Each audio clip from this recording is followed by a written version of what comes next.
So మనకు ఈ national commission for protection of child rights, ఇది ఎన్సిపిసిఆర్ అంటారు, ఇది కొంచెం రిపోర్ట్ ఇచ్చారు వాళ్ళు. దాని ప్రకారం ఏంటంటే ఇలా భారతదేశం తప్పకుండా ఈ సస్టైన్ డెవలప్మెంట్ గోల్ 8ను మనం తప్పకుండా రీచ్ చేసుకోవాలి. అంటే ఈ బాల కార్మికులు అనే విషయాన్ని మనం ఇక్కడ తగ్గించుకునే ప్రయత్నం చేయాలనే విషయం అర్థం చేసుకోవాలి. ఓకేనా.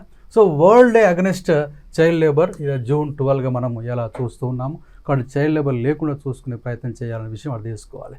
ఇలా మనకు SDG 8 సస్టైన్ డెవలప్మెంట్ గోల్ 8 ప్రకారము ఇలా 2025కు మొత్తం ఏది చైల్డ్ లేబర్ తీసేయడం ఒక గోల్ కూడా కలిగి ఉన్న విషయం అర్థం చేసుకోవాలి. ఇలా చైల్డ్ లేబర్ 2011లో 11.8 మిలియన్స్ ఉన్నవి, రైట్, ఇలా 2019లో 5 మిలియన్స్కు తగ్గించారు. కాబట్టి చర్యలు కొంతవరకు బాగానే ఉన్న విషయం మనం ఇక్కడ అర్థం చేసుకోవాలి. ఇది PLF ఇచ్చింది, పీరియాడిక్ లేబర్ ఫోర్స్ సర్వే ప్రకారం విషయం అర్థం చేసుకోవాలి. ఇవాళ ప్రపంచంలో చైల్డ్ లేబర్ దాదాపు 160 మిలియన్ ఉన్నది, ఆ విషయం అర్థం చేసుకోవాలి. భారతదేశంలో 5 మిలియన్స్ ఉన్నట్లు వాళ్ళు పేర్కొనడం జరుగుతూ ఉంది. కాబట్టి ఇక్కడ ఎస్పెషల్ మనకు ఇలా 0 to 14 ఇయర్స్ పిల్లల్ని మనము ఎలాంటి పనుల్లో పెట్టుకోకూడదు, అది హజార్డస్ అయినా నాన్ హజార్డస్ అయినా.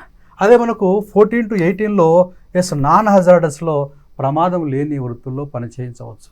అదేవిధంగా 18+ ఉంటే హజార్డస్ చేయవచ్చు, ప్రమాదకరమైన వృత్తులు చేయవచ్చు, నాన్ హజార్డస్ రేట్లు చేయవచ్చు అనే విషయం అర్థం చేసుకోవాలి. కాబట్టి ఇక్కడ భారతదేశము ఈ యొక్క చైల్డ్ లేబర్ పైన కొంచెం యుద్ధం చేయవలసిన అవసరం ఉంది. ఎందుకంటే రిపోర్ట్ ప్రకారం ఇంకా 5 మిలియన్ల పిల్లలు ఇక్కడ చైల్డ్ లేబర్తో బాధపడుతున్న విషయం మనం ఇక్కడ అర్థం చేసుకోవాలి. కాబట్టి we need to achieve SDG 8 ఆ విషయం కూడా అర్థం చేసుకోవాలి. Thank you.